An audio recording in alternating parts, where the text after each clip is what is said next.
және құрметті алаш телеарнасының көрермендері, қазақ тілі мен әдебиеті пәнінің бүгінгі аудиосымен таныс болыңыздар. Мектеп әкімшілігінен бастау алған рухани көш керуені бүгін Шәкәрім ауылында. Филология ғылымдарының PhD докторы, Қазақстанның 100 есімі жобасының жеңімпазы Қуаныш Жұмабекұлымен подкаст.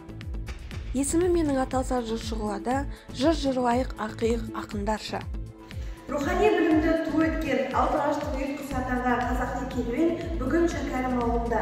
Шәкәрім ауылының басты қонақтарының бірі мектеп әкімшілігі, ардагер ұстаз Шайкенова Ләззат Мұратқызы.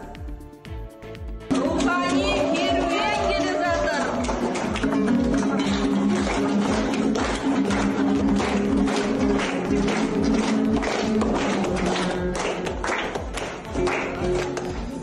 Сәлеметсіңдер ме, балалар? Ассалаумағалейкум.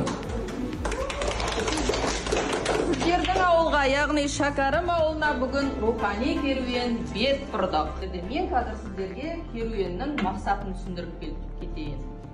Ұлт руханиятының асыл өзегі болған біздің мақсатымыз әдебиетті айшықтау. Саналы ғұмырын бүкіл елдің игілігі үшін сарп еткен ұлы тұлғалардың еңбектерін, өмірін сіздерге насихаттау. Соны келер жас ұрпаққа аманаттау. Осындай ниетпен біз рухани керуен жолға шығып, әр ауылды аралап жүрміз. Жалпы Шәкәрім жайлы не білесіңдер? Соны біз тыңдарымыз келеді керуен. Ал бастайық балалар. Шәкәрім Құдайбердіұлы кейбір деректерде 11 шілде, кейбір деректерде 23 шілде 1858 жылы дүниеге келген. Және де 2 қазан 1931 жылы дүниеден өткен. Шәкәрім Құдайбердіұлы ақын және философ, композитор, тарихшы болған.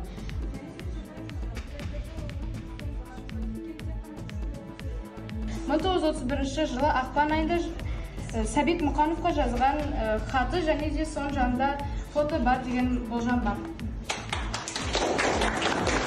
Құдайбердіұлының үш нақыл сөзі.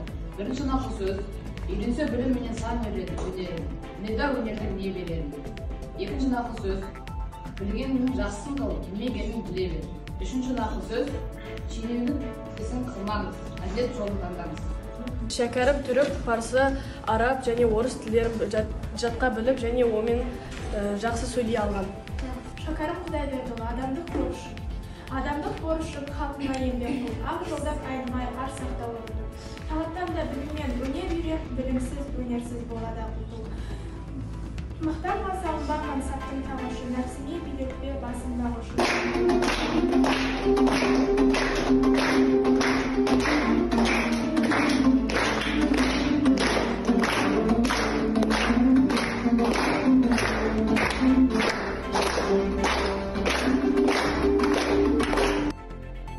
Бүгінгі күннің басты жаңалықтарының бірі өскелең ұрпақтың қазақ грамматикасындағы деңгейі атты ашық сұхбатта Қуаныш Жұмабекұлымен сұхбат тікелей эфирде менің әріптестерім Мұсабекова Айгерім және Құралбеков Аян. Сөз кезегі сіздерде. Ахмет Байтұрсынұлының, өздеріңіз білесіздер, морфологияның 70%-ын қалаған адам, негізін қалаған адам. Бұл жерде енді шиыршық деген әдіс қолданылған, ол негіз мәтіндік талдауға келеді деп ойлаймын да өзім. Не үшін қазақ тілінде оқыту керек дейді, тәрбиелеумен оқытуды.